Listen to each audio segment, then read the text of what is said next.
Paddy Power are offering a money-back special in one race every day at glorious Goodwood and the Galway Festival. That's one race at Goodwood and Galway every day this week. Check out our app for more information. Max free bet £10. T's and C's apply. 18 plus. BeGambleAware.org. Hello and welcome to this Monday Postcast. I'm Maddie Plell, joined in the studio by Nick Watts. We've also got Tom Siegel on the line, as well as Tom Nugent from Paddy Power as well. We'll be looking ahead to what's sure to be a glorious week at Goodwood, as well as action at Galway, and we'll look back on a thrilling King George won by Sir Michael Stoute. Kicking us off though, we're going to jump straight into the glorious Goodwood race card on day one. First off is the 150 Matchbook Betting Exchange handicap. Tom Nugent, how do they bet for this one? Yeah, we're 4 places here for each way punters, Maddie. Afak is our 5-1 favourite, Rainbow Rebel 7-1, and next in alongside Al Faris, 15-2 Dark Red alongside Appeared, 8-1 Silver Line, 9-1 Plutonian, and 10-1 Bar. Fantastic. Now, Watsy, I asked you if you've got any fancies for tomorrow or indeed this week, and you mentioned one horse which had been straight at the top of my list. Go ahead and explain who's your fancy. Yeah, it goes without saying, I haven't just heard the betting, it's a very open race, but my eye was drawn to Silver Line, the Godolphin horse. Ran in a mile handicap at Sandown last time out and ran really well, finished quite strongly behind a horse called Via Serendipity, who ran really well in the International, I think finished 4th at the weekend, so that's kind of worked out quite nicely. It was his first run for a long time, he'd been to Maiden in the spring, first run back, so might well have needed it. And he's been racing exclusively over shorter trips for all of his career.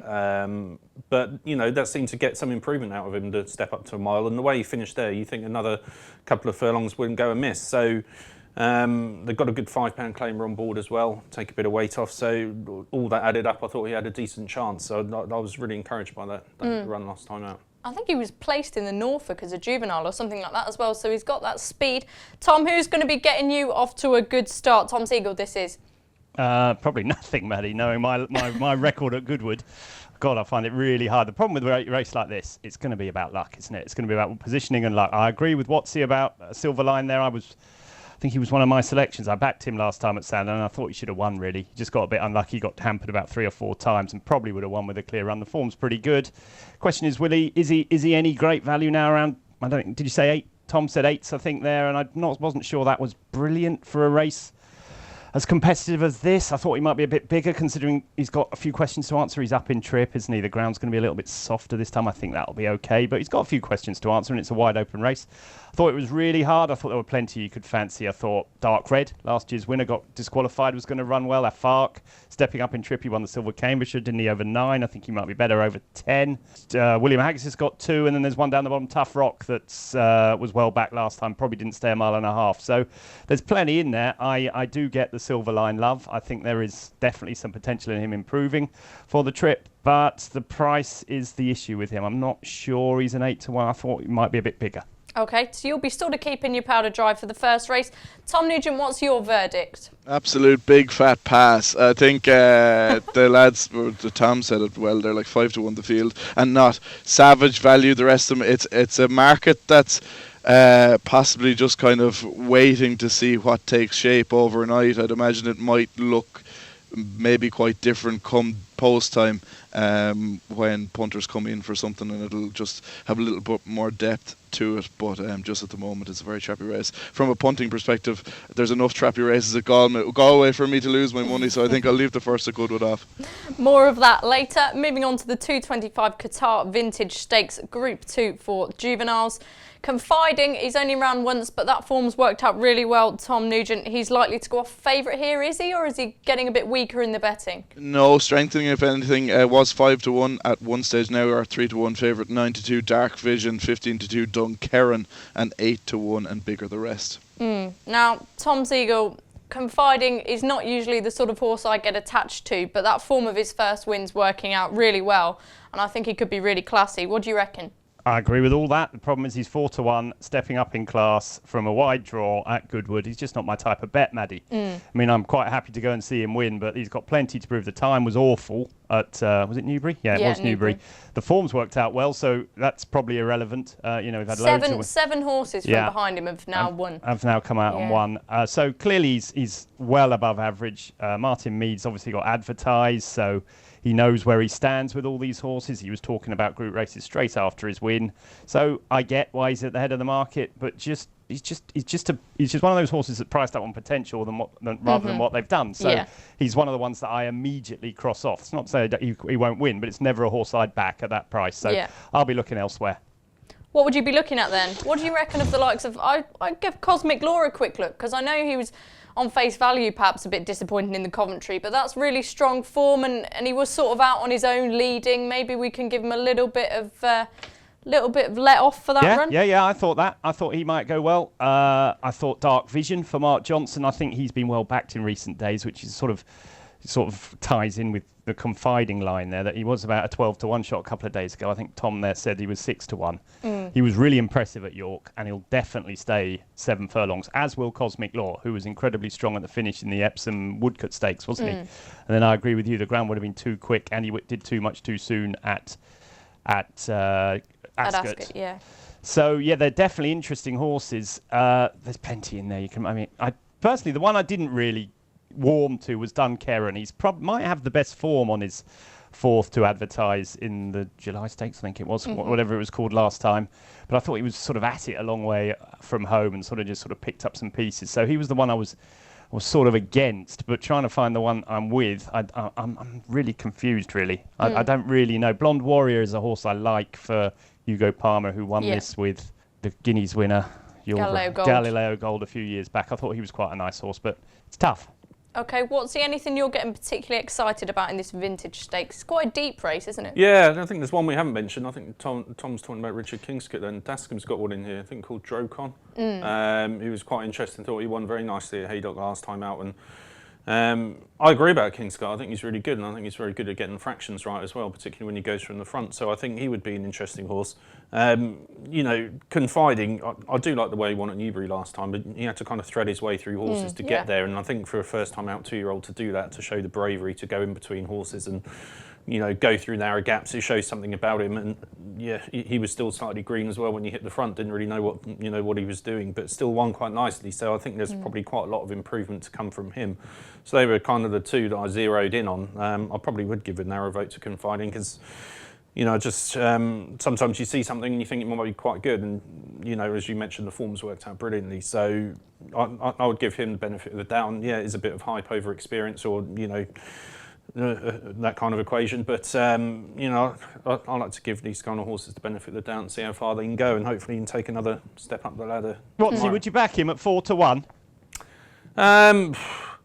It's a good question. It's possible he might drift, do you think? I think he might. I was thinking that. I was sort of hoping that I was going to ask Tom Nugent this, if they come for something else, he could drift out a bit and he could look a bit of a better price. Because it is a sticky situation in that you really like the horse, but at the same time, he needs to prove himself a bit more than some of the others, doesn't he? Yeah, that's exactly the point. And he's drawn in stall 10. It's difficult. It's Goodwood. It's, as Watsy said, he's got something about him, didn't he? He definitely had something about him on his debut. It's just the price thing, isn't it? Yeah. You feel it's one of those that you feel a complete muppet when he wins. You think 4-1, and he goes and then wins a Group 1 later on. You think, oh, that was a good bet. A bit like Expert Eye last year when you're sitting there exactly the same. I was making exactly the same points last year, thinking, it's too short a price, this, that, and the other. And he goes and bolts up, and then we know he's running in the Sussex Stakes this week. But then if he gets beat, you sort of think, that was a stupid bet. Yeah. You know what I mean? That was a really stupid bet. He's got one run, not in a great time, coming in from an outside draw at Goodwood. So it's a tricky one. Yeah. Tom Nugent, are you going to be having a stupid bet on Confiding or not? I don't think so, but Tom made a good point at the top there just about the price and on potential thing. He's a type of favourite that reminds me a little bit of Without Parole in the St James's Palace in Ascot. Yeah. Everyone's kind of saying, he's beaten nothing, he just looks good. And like you say, he just kind of goes and makes a fool out of everyone then. But the two I like, I was slightly disheartened to hear Tom slate Dunkerron. Well, not slate him. I thought he just looked like a horse maybe over 6 the last day, just outpaced. And up to 7 he'd be interesting. Now 15-2 isn't an amazing price. And the other one I'd give a shout out to, surprise, Irish person mentions Irish horse. Van Beethoven, I think, has been just completely overlooked after just not given his running over 6 in the July Stakes the last day. He came to the Curragh for the Marble Hill with an absolutely massive reputation. The talk in the Curragh that day was that this horse is very, very, very good. Now, he did get beaten by a very good filly in Fairyland that day, stepped up to 6 and won the Railway Stakes, only managed to finish 4th in the Windsor Castle, and obviously just didn't give his running the last day. He's 10-1 is a fair price. The only thing putting me off would be Aidan's comments there during the week about the wellness of his string, but it'd be interesting to see if there's any few quid for him on the day. I think he might be overlooked in the market at the moment. Fantastic. Moving on to the 3 o'clock Qatar Lennox Stakes Group 2 over 7 furlongs. We'll get to see the 3-year-old Tip to Win back out again. He's going to be taking on last year's winner Breton Rock and the likes of Sudwan, Sir Dancelot, who was 4th in the July Cup last time. Tom Nugent, how do they bet for this race? We're 7-2. Tip to Win is the favourite at the moment. Sir Dancelot 9-2. Next in Swedwa 13-2. Dubai 15-2. 8-1. Dutch Connection 9-1. A Mouse 10-1. Spirit of Valour and 12-1 and Bigger the Rest. Now, Tom Siegel, it's an interesting race, this one, but I'm just a bit suspicious about that 3-year-old miling form. What would you reply to that? Are you in the same camp or not? Don't know really. I don't know. I mean, if you look back to the Guineas and you got the Derby winner in there, you got the Eclipse winner in there, you got the Eclipse second in there. I think they're all very good horses. Whether they're very good horses at a mile is the question, isn't it? Yeah. So I'm not necessarily negative to the 3-year-old mile form at all. And the only thing I'd say is I think Tip to Win loves fast ground. I think he's better at the faster the ground, the better for him. I don't think anything went his way at Ascot last time. Really, I think he just didn't get the run of the race. It wasn't that he wasn't unlucky in any stretch of the imagination. I just didn't think things really went for him. I'd just be slightly concerned if I know they're saying it's good to firm. I don't believe that. I think it'll be on the soft side of good. I live not far from Goodwood, and it belted down all day yesterday. They must have had 20 millimetres of rain on top of water ground. If they hadn't had that, you tell him, it would have been good to firm, and now it's still good to firm. So, yeah, I can't have that. I think it'll be on the slower side of good for the first day. That would be my worry for him, because I think he loves really fast ground. He's got good form. He ran fine behind Mark Johnson's horse that got beaten on Saturday, the Frankel horse that was favourite for the Guineas. Can't remember its name, at Goodwood last year, at Newmarket last year. He's a very, very decent horse, but on the ground against the older horses. Not sure. Ella Camp's the horse I was trying to think of. Yeah, okay. What's he over to you? What are your thoughts on this race? I quite like Sir Dancelot, actually. I think it's a perfect trip for him. He ran really well last time out as he's in the July Cup, closing 4th. I think early in his career best for him, that. Yeah, I think early in his career, Elsie wanted to make him into a miler, and I think early on in his 3-year-old career, he wanted to make him into a Guineas prospect, but didn't quite materialise. Don't think he stayed properly, really, to be honest. He's kind of found his niche again this year. He won a Group 3, I think, over 7 furlongs at Newmarket prior to his great run in the July Cup. So I think 7 furlongs is absolutely ideal. Do you worry about him round a bend? Do you think he's perhaps better suited to straight tracks? No, not necessarily. No, I mean, there's loads of different variables in the race, isn't there? And sometimes you can tie yourself in knots, wondering if he does go around the bend or if he doesn't. I'm sure that he could. Tip to Win, yeah.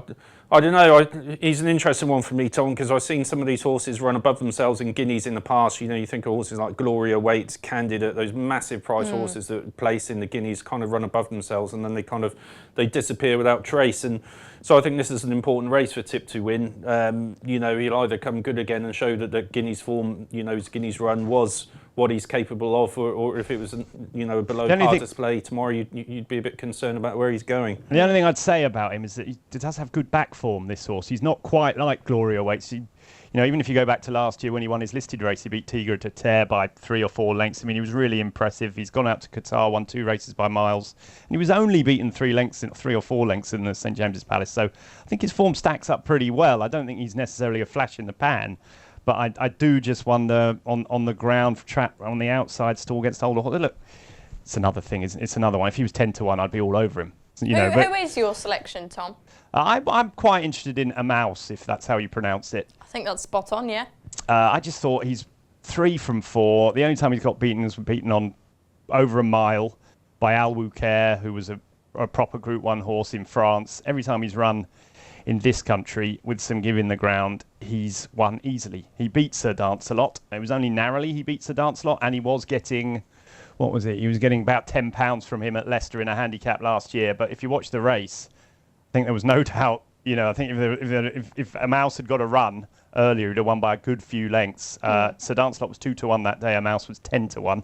Now, obviously, he's much worse off in the weights here, but Roger Varian's horses are sort of running back in form. I think they had a down period during the Ascot time. They're back running well again now, and I thought just at the prices, he's got plenty of upside, hasn't he? He might be a horse that we haven't seen the best of yet. Very unexposed. Tom Nugent, what do you think the market's likely to do with this one, and where do you stand on who's going to win? Not certain at the moment, Maddie. There's no out and out kind of up and coming superstar. We kind of know where we are at with a lot of the rest of them, so I'm not sure if they're going to come for one horse in particular. It could be a good betting heat. They might bet around a fair bit. The one for me was, I thought, Swedwa. In a race like this, you just needed a tough old battler that's just going to run to his mark. And I thought just Swedwa was the one for me. He's had a couple of runs to get a season underway. This is his time of year. He had a great kind of second half of the season last season as well. And I think he might be a fair price at 13-2 for this. Yeah, he loves this sort of race as well. We'll move on to the 335 Qatar Goodwood Cup Stakes, the Group 1. Of course, we see the return of Stradivarius, the Ascot Gold Cup winner.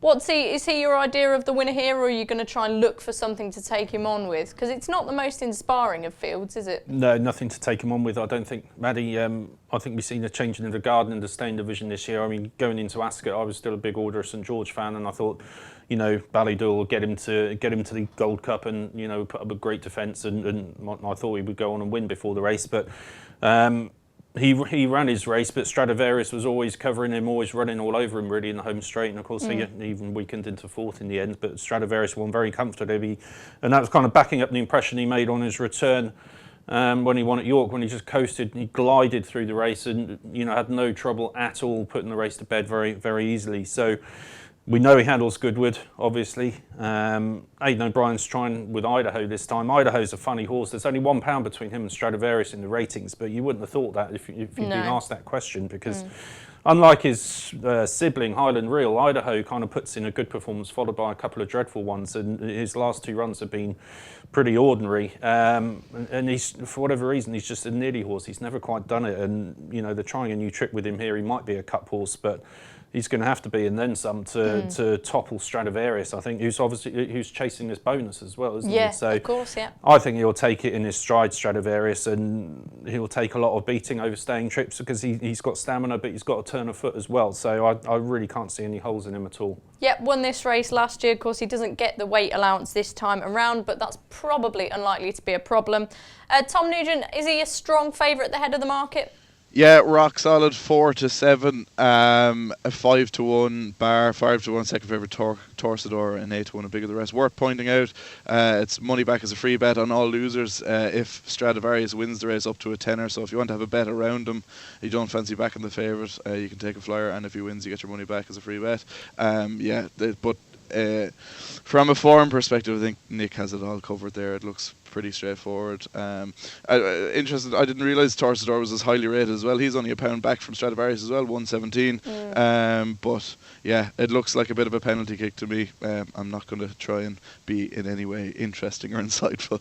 Okay, I think Tom might be able to, Tom, because you were... I'm not going to be interesting or insightful, but I won't agree with the boys, that's for sure. I was going to say, because you were a big fan of Torsador after Ascot, and you have mentioned how you like front runners around Goodwood, so would he be your selection? Well, it's, as far as I can tell, and I'm only reading my form book here, but they're 1-1. They've run against each other twice, and Torsador beat Stradivarius in Ascot last year when they were second to Order of St George, and he was beaten half a length? A neck here last time. He's £1 better off. The ground's going to be more in his favour. I don't see the disparity in prices. I don't. I get that Stradivarius has got all the ones by his name and is the sort of up-and-comer and the sexy one that everyone wants to love. But on form, to me, there's nothing between them. One of them's 4-7 and one of them's 5-1. I just don't see it. I mean, I might be being completely blinded by my liking for Torsador and Jessica Harrington, but my God, you watch Ascot again, there's not that much between them. You watch Ascot last year, there isn't that much between them. The one thing that is in Stradivarius' favour is he's got course form. But I can't see any reason why Torcedor won't run well here.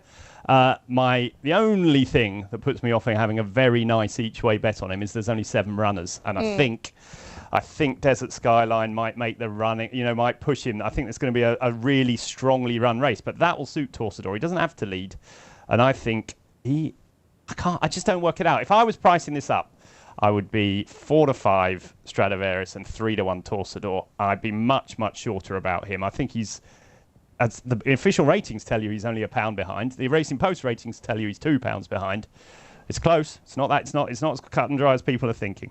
Okay, moving on to the 410 Ingenious Swiss Gin EBF Maiden Stakes. This race had a 100-1 winner last year. Tom Nugent, do you think it's going to be a similar scenario this time around? Haven't a clue because we haven't got it priced up yet, but wouldn't have a massive opinion here. I'll defer to the gentlemen who lived their lives in a day in and day out in British horse racing there. Steve, what do you reckon? Did you have a chance to look at this race? Yeah, I did have a little look. The Godolphin horse was the one that caught my eye because I noted it when it ran last time. It finished second behind stablemate. Al Hilali won the race, I think, and Al Muraib, the horse that's running here, finished second. Quite an encouraging second as well. A bit of a quandary in that I think that was 7 furlongs last time. He's come back to 6 here, so we need to be a bit sharper for that. But it's obviously a race full of unknowns, really. But based on that first performance, it was very promising. And if he goes on from that, then I'd say he'd have a good chance. But, there's always something that can come out the woodwork, as you just pointed out about last year. Yeah. Tom, quick word from you on this race. Like the boys say, it's a bit of a guessing game here. I think it's interesting. Ryan Moorwide's a newcomer for Richard Hannon. Watan down the bottom. Richard Hannon's horses have a great record at Goodwood. And every time I seem to look up from my computer when I'm pretending to work, I see Carl Burke having a 2-year-old winner. And he's got one in there, Serengeti Song. Second on its debut. That form to me was probably as good as the Godolphin horse's form. Can't see any reason why that won't run well. Brilliant. Moving swiftly on, the 4:45 Chelsea Barracks handicap. Handicap over 5 furlongs. El Astronauti won it last year from A Moment of Madness. He's £10 higher now, but what a horse he is. Tom Nugent, have you got betting on this one for us? No, sadly not. But it is just a follow-on from the old Epsom Dash series, isn't it? They're all back from the Dash to try and win this. So El Astronaut was actually the one I had a look at there. It looks interesting, but again, no price and wouldn't be my area of expertise. So I'll leave it off to the lads. Sure. Nick, who's your selection? Crikey. I'd give a chance to Pettickside, definitely. I think it's a 5-time course winner at Goodwood over Sprint Trip, so obviously loves the place, gets on really well with Holly Doyle. Second in the Dash last time, actually, off the same mark as it runs off 95. So it's obviously a very open race and loads of old favourites coming back. A Moment of Madness always seems to run well at Goodwood. El Astronauti, I think they fought out the finish of this race last season, so again, I'm sure they'll run well. But horses for courses, it's that kind of track, Goodwood. If you show that you like it, it's definitely worth a few pounds, and you can definitely say that Pettickside loves it there. Okay. Tom, do you have any thoughts on where to be in the sprint races? Draw, do you look at anything like that, or is it just pick a horse that's close to the pace? No, none of those things. None of those things at all. I'm not bothered about the draw, and I'm not bothered about pace these days. I think we make too much of that. I think it's just about trying to find the best handicapped horse. Can get too complicated. But I do think I've got a very good line. I've got a very good in here. If this Tom Nugent doesn't get his CV after forgetting to mention the horse number 13 in this race, then I'm on the phone to his boss now. Paddy, he missed your horse in this race. I'm not sure where the link came from, because Paddy has nothing to do with this horse, but he said he got a call from Fahy's office there one day. He was out, I don't know what he was doing, he was playing golf or something, and he said the phone rang, and some person he'd never spoken to before said, "How you doing? I'm working for Richard Fahy. Do you mind if I call a horse Paddy Power?" And he said, "No, I probably should have thought of that myself, but no, work away." But I have no idea what the owners were trying to get at, but they have nothing to do with the company anyway, as far as I know. You made one mistake there, Tom. You said he was playing golf. I can assure you Paddy Power doesn't play golf. He walks around a golf course with some clubs, but he doesn't play. Fair enough. You know better than me. Go on then, Tom. Do you like Paddy Power, or are you looking at something else? Not really, no. I just thought I have no idea about this race. I mean, it's just not my type of race at all. I do get the Pettickside angle.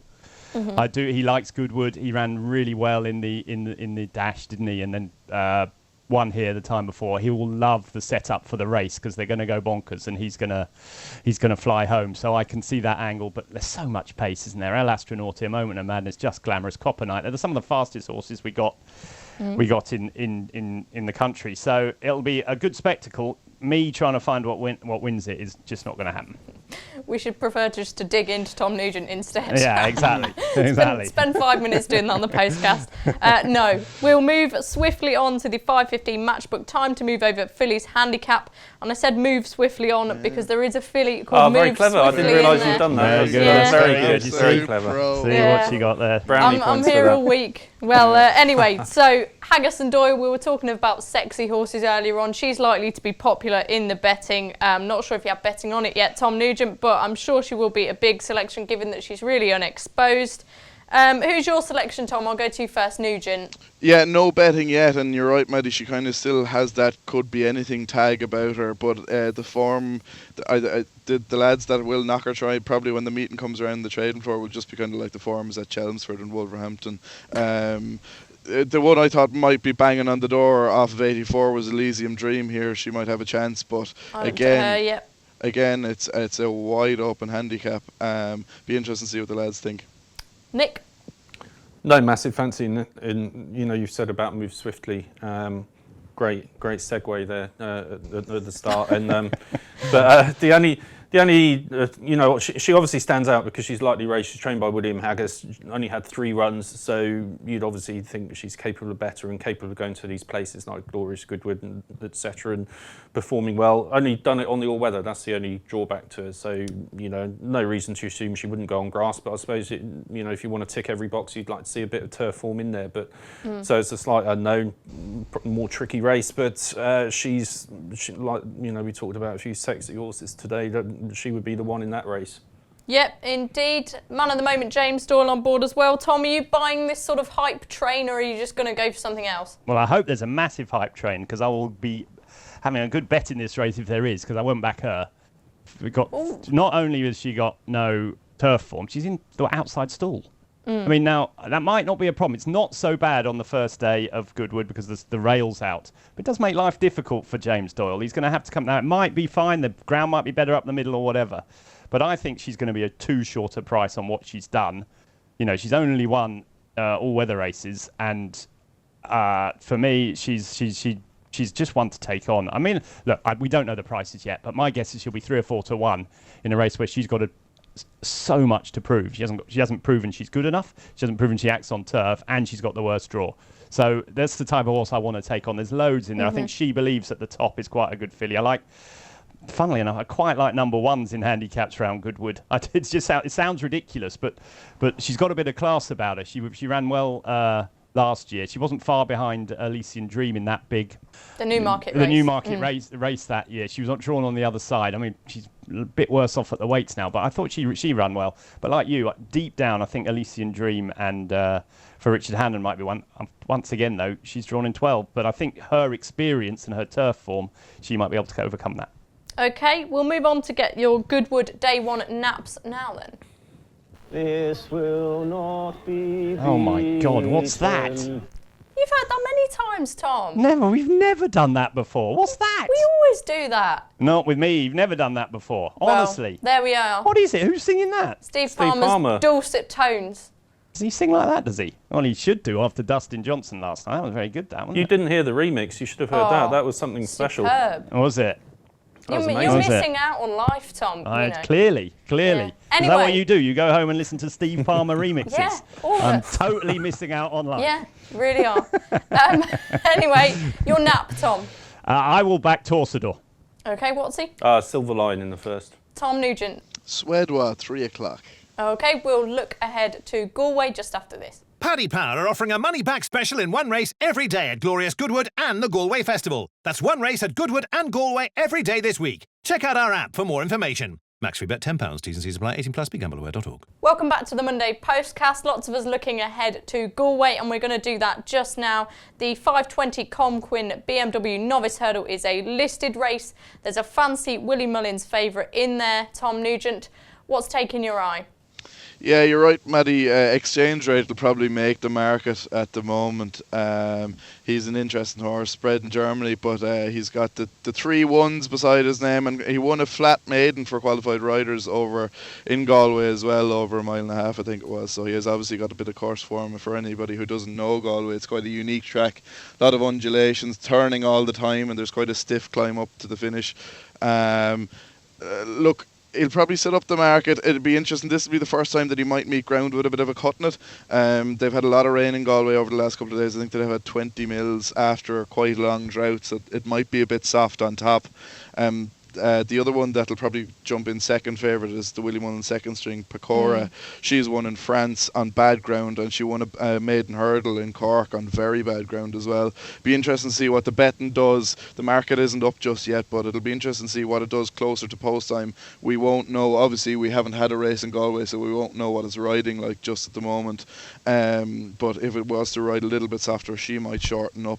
But yeah, 2 very interesting horses that'll probably make the market. There's a couple of fillies in here as well, or mares I should say, that probably looks more like a run for cheap black type as opposed to an actual tilt at the race. So I'd be very surprised if it isn't one of the Willie Mullins horses that takes the race, to be honest with you. The big race of the day tomorrow on Tuesday is the Colin Quinn Mile, of course. That's 120 grand in the pot for that, so it's a real competitive mile handicap. Riven Light won it last year for Willie Mullins. The one I liked that was fancied out of the way going to Royal Ascot the last day was Salt and Stall. That went for the Royal Hunt Cup and just didn't quite run a decent race. Won a good handicap in the Curragh and is probably still well treated. 15-2 poke with Paddy Power at the moment. It'll be interesting to see what price it goes off. It's got a good draw as well, drawn 2 on the rail. It's nice and handy. The other one I thought at a price that might run a good race was Turbine down the bottom of the weights for Dennis Hogan. Killeen Leonard takes 3 off his back, 25-1 shot just for an each way bet. Has been banging on the door. I think is still competitive. I think he's rated 84 there at the minute and gets a first time visor, so he could be interesting. And the other one that I might just call out in the last race, I think Gunmaker will have a chance in the 740 in the 840 in the 7 furlong handicap for Gavin Cromwell. Won a race. He switched over from David Simcock over to Gavin Cromwell and won a handicap up in Dundalk. Was I think put up to a mile for the last couple of runs, just didn't quite see out the mile. I think back to 7 could bring about a bit of improvement, and keep an eye out for Gunmaker in the last. Fabulous. You said earlier Irishman tipping Irish horse. Can you give us any pointers, anything you particularly need for Galway, anything that we should keep our heads up about when trying to pick winners at the track? I would say the biggest thing probably for me, and it's probably hard to explain in a sentence or two, but is keep an eye on the smaller trainers. I definitely wouldn't rule out smaller yards. This is a very big festival for small trainers who've got owners and connections based in the west of Ireland. It's a big week for them. It's a big week in the Irish calendar. They'll be minding horses all year for a tilt at the race in Galway, and don't rule them out. Don't just look at Willie or Gordon or Dermot Weld or whatever, even though they do have fantastic records at the festival. Do not rule out the smaller trainers at the Galway Festival. There we go. Top advice now. Over to the other Tom. Do you have any thoughts on this 740? It's a really competitive race, isn't it?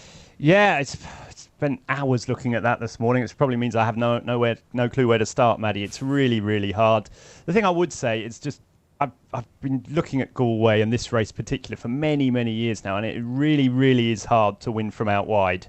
Okay. I like Tom Nugent there, was quite keen on Turbine because he was third, I think, in this race last year to Riven Light, and he's a lot better off at the weight. He's got a good jockey on. But stall 17 just makes life difficult. Now, it can be overcome if the race goes your way, but you need the race to go your way. You need to be able to get out, drop in, up the front and get a run from there. So it is tricky. I think there'll be plenty of pace on here. I get Southern stall. I think the more it dries out, the better for him. But I think the clear one to beat is Inscribe. I know he's favourite for Ger Lyons. Ger Lyons won this a few years ago with Brendan Bracken, and he won by about 10.5 lengths or something. He won by absolutely miles. This horse reminds me very much of him coming into the race. Now, whether the difference is this time he's 4 or 5 to 1, I think Tom said there, and Brendan Bracken was a big price on the day. But I think from stall 9, he might be a little bit better over further, but I think he's going to be really hard to beat. Bond Street's a favourite of mine. I thought he ran a cracking race in the Britannia.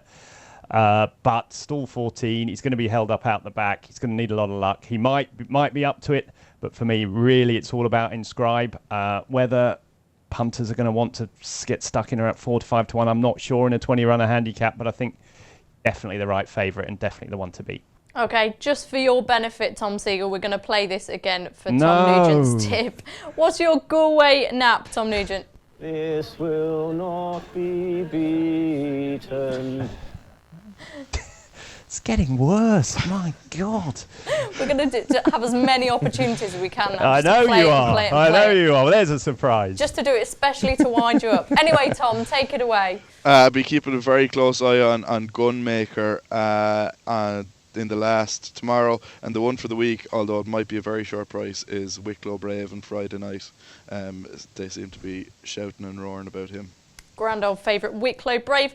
We'll have a quick review of Ascot just after this. Paddy Power are offering a money-back special in one race every day at glorious Goodwood and the Galway Festival. That's one race at Goodwood and Galway every day this week. Check out our app for more information. Max free bet £10. T's and C's apply. 18 plus. BeGambleAware.org. Welcome back to the final edition of this Monday Postcast. We're going to look back on what was a brilliant renewal of the King George. Tom Siegel, you were a bit downhearted beforehand about how no 3-year-olds running it and it's not the race it was, but it did deliver on this occasion, didn't it? It was a marvellous race. It was a great race. It was a great race. Thank God for Michael Stout. It wouldn't have been a great race, but the two of them are top-class horses, aren't they? They're as good as older horses there are around. They would be as up there with older horses of the past. I'm not decrying those two at all. It was just a little bit disappointing that we didn't. It's a bit like the Goodwood Cup tomorrow. You could have a 3-year-old in there. It just provides another aspect to the race. It gives a form pundit something to go on, 3-year-olds versus older horses. That's the only thing. But as you said, it was a tremendous race and two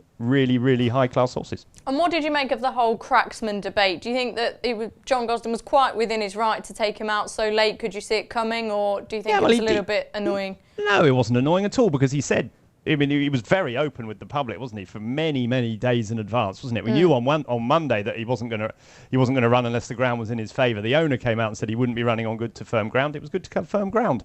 I don't particularly love waiting until the last, until halfway through the day, because I think it was pretty obvious it was going to be good to firm ground. But look, we all knew. I think we'd all had our bets before, in the week. I don't think it made that much difference. Obviously, it was a Rule 4 on the day, but I didn't see it as being a great problem, no. Okay, Tom Siegel being an advocate for common sense there. Yeah, looking ahead, unusual. Looking ahead for future targets, what's the Arc and the Juddmonte? Maybe we'll get some prices on those from Tom Nugent in just a sec. But where would you go with Poet's Word and Crystal Ocean now? It's difficult, isn't it? Because they're both in the same yard. They've both gone for the same race here. And, I thought the great thing about Saturday's race was that so often when you bill a race as a match, one of them doesn't turn up. On this occasion, both of them turned up. They're both on their A game. They both ran fantastic races. And it was a great finish. And, there was a lot of conjecture afterwards about the jockeyship. And some people saying James Dorr rode a brilliant race and William Buick didn't. I think that's a load of rubbish. They both pulled 9 lengths clear of Coronet. It's very, very fine margins. There wasn't much in it. Poet's Word just got there on another day. Crystal Ocean would have held on. I don't think there's anything to say. In terms of jockeyship, I thought neither of them did anything wrong really. I suppose. Well, Crystal Ocean was going to be positive because he wanted to find out if Poet's Word had the stamina for it, didn't he, over that trip? Crystal Ocean ran in the Ledger last season, so he obviously stays a mile and a half very well. Poet's Word, I suppose there was slightly more doubt as to whether he absolutely did or not, but no, it was great, and it was great for Sir Michael and the owners involved to allow them to take their chance against each other, because as Tom said, without one of them, it would have been a coronation and it wouldn't have been that interesting a race. So no, it's great. As for future targets, I'm not sure all the top middle distance races for both of them, can be on the agenda for later in the season. So whether they both turn up in Paris in October or before then, who knows? And I suppose alternatively, they could still drop back in trip. They're both very good at a mile and 2 as well. They're very versatile. So yeah, it's a fantastic race. Maybe not a classic King George's because of Tom said it's the no 3-year-olds there, but it doesn't often take many to make a great race, and if you've got 2 on their A game like they were, then it did make for a fantastic finish. You didn't know which way it was going to go until a few yards from the line, and that was good. Okay, Tom Nugent, did you get anyone nibbling at prices for the Ark and the Juddmonte after that? Poet's Word is our 13-8 favourite now for the Juddmonte from 7-2, and in the Ark, Poet's Word is 8 from 12, I think, and Crystal Ocean is 10-1. Poet's Word third favourite, Crystal Ocean fourth. Not much between them, obviously, given the win and distance the last day, but an absolutely brilliant race. Really, really just as enjoyable a race as I've seen. And I wouldn't be a flat racing man at all, but that's one of the. He says great. On the Goodwood Day 1 podcast. Well, yeah, well, we've got a good beginner's chase at Galway. I really, really enjoyed it. I would have Poet's Word's performance as good as probably any performance I've seen at Ascot now, just purely because the way Coronet fell back into his face and he got caught there. He had to make up about 4 or 5 lengths, and it looked like he was bet when they came around the elbow into the straight, but he really picked up. And just, there's a great photograph going around on Twitter of the two of them going at it, their ears absolutely pinned back, and they're flat out honest as the day is long. So it's great, really, really good race to watch. Brilliant attitudes. And finally, before we move on, trip for Poet's Word, would you stick to this 1.5 miles or go back? Me, I think, well, he clearly stayed that very well. The one thing I'd say is I think Crystal Ocean wants softer ground. I think that was what beat him rather than I think he's fine on good to firm ground, but I think he's better on softer ground. I think come the Ark, I would fancy him to turn the tables on it if the ground was softer. Okay, and you weren't a big fan of him going into it, were you? No, were you sort of persuaded now? No, he was much better, wasn't he? He strode out. I mean, look, the form is, I don't know what Racing Post ratings would say, but he must be £10 at least better than what he showed at Ascot the time before. It was just where I got it wrong. Clearly, was that it was the warm-up race, wasn't it? Sir Michael Stout, in his geniusness, if that's a word, was getting him ready for the King George, and he did it. He got him spot on, and he just found one that was a neck too good for him. Okay, moving on, Burnt Sugar, what's he managed to get another big handicap up? Don't mention that name. Were you not on him again at 20-1? Again. Drives me mad, that horse. Huge how the hell, Watsy, how did Chessman not win? How did Chessman not win, Watsy? Yeah, I don't know. It's you've got to take your hat off to Burnt Sugar. I mean, amazing, isn't it? To win one big handicap in the season is hard enough thing to do. And he obviously did that at Newmarket a few weeks ago, but then to follow up in another top handicap with so many other horses in opposition with leading chances, great training performance and great for the horse as well. And it's interesting to see Arbalay run so well as well. He was kind of the black sheep from the Solario form last season. I finished third behind Massar and Romanised, who obviously gone on to win classics. He kind of got a bit lost afterwards, Arbalay, but obviously he's coming back into really good form now, and I think he's definitely one to keep it's kind of out there now, isn't it? Because everyone would have seen him running so well, but he's definitely one to note for later in the season. But hats off to Burnt Sugar, his tremendous performance. So why didn't you get involved then? He's such a big price. Good question. I should have. I don't know. I'm a bit weird, Maddie, if truth be told. Stop right there. I was on him for the Hunt Cup, and then you sort of and I've missed him the last twice. I have no idea. To be honest, it was very frustrating because I really, really fancied Chessman, and I thought he should have won. I like Oisin Murphy as a jockey, but boy, did he overcomplicate it on Saturday. I mean, he was drawn in trap 28, and he switched right round onto the middle of the other pack, out last. He finished fast. He was only beaten a length. The horses drawn high around him all stayed where they were. They all ran fine races, and I just thought he made it too difficult, and that Chessman should have won, and that if they ran the race again, he would be the favourite for the race. And I always think that's the key to working out whether rides are good or bad. It would be the prices next time, and I'm pretty sure if they ran the race again, Chessman would be favourite to win the race. Okay, well, I'm going to ask you for your Racing Post tracker horses or weekend eye catchers in just a minute, so he might figure for you, Tom. Final question. I know you're reluctant to talk about Burnt Sugar, but they mentioned the Prix de la Forêt going forward, and I know you like these horses that win handicaps when they step up in trip. Would he interest you there, or do you think it's just perhaps a little bit too much to ask of him? Look, Roger Fell's an incredibly good trainer, isn't he? And I don't, he's going to go up another £7 for that, isn't he? So he'll be off nearly 110, 107, 110 then. So he's forced into races like that. I don't see any problem with going for it. I would be slightly surprised if at his age he was able to beat proper Group 1 horses over 7 furlongs. But he's definitely worth a shot. Okay, and Tom Nugent, a word on the international stakes from you. It was great. Oh, you. Listen, Paddy, you forgot Paddy Power at Goodwood. Superb. Okay. I really, really enjoyed it. Yeah. I'm sure you did. Right, RP tracker time. Take it away, Watsy. I was watching, I don't know why, but I was watching a Thirsk maiden race on Friday afternoon, and there was a Richard Fahey unraced Camelot filly called Suitability, who was really poorly drawn. Market suggested she would do nothing, but she came widest of all and swooped and won quite nicely. And Camelot's just starting to get going as a sire and get some decent horses. And just always amazes me. Richard Fahey's such a good trainer, but his juveniles are often go off at crazy prices. You know, the market kind of disregards them, and this was another one. And she showed the market to be all wrong because she won nicely and want to stick in there for the future. Okay, Tom Siegel. Couple, very obvious one, Anthony Van Dyke. I thought he was brilliant the other night in the Tyros Stakes.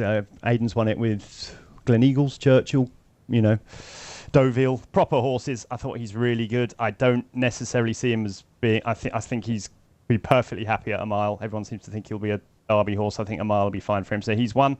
And go back to that international. I just think Spanish City is a horse that's going to win a big one soon.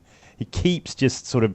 Nothing keeps ever going right for him. He was only just caught in the Bunbury Cup. He sort of got hampered a few times here. I just think he's a horse that is very well handicapped still on 91, and he'll win a big race soon. Okay, and finally, Tom Nugent. I was in Naas on Wednesday night, and in the listed race, I thought Julia's Magic ran a good race to be fourth. She was very keen early, and if she settles, she'll definitely she might pick up a bit of black type in the next day, and she might go on and win a listed race. She's a nice horse, Julia's Magic. Excellent. That about wraps us up for today. But before we leave you, I will say don't forget, if you enjoy these shows, please rate, review and subscribe to them, whatever you're listening to us from. And I'll be on the track at Goodwood tomorrow with Lee Mottershead and Paul Binfield. He's back, the St Ives Sorcerer, to look at the best bets from day 2 of the meeting. And then David Jennings will be at Galway to go through the big races there. Don't forget, we have another golf postcast on Wednesday, and look out for our big kick-off postcast on Thursday, where Bruce and the Racing Post Sport team will take an anti-post look at the new football season. So plenty to look forward to. Until next time, goodbye. Paddy Power are offering a money-back special in one race every day at glorious Goodwood and the Galway Festival. That's one race at Goodwood and Galway every day this week. Check out our app for more information. Max free bet £10. T's and C's apply. 18+. BeGambleAware.org.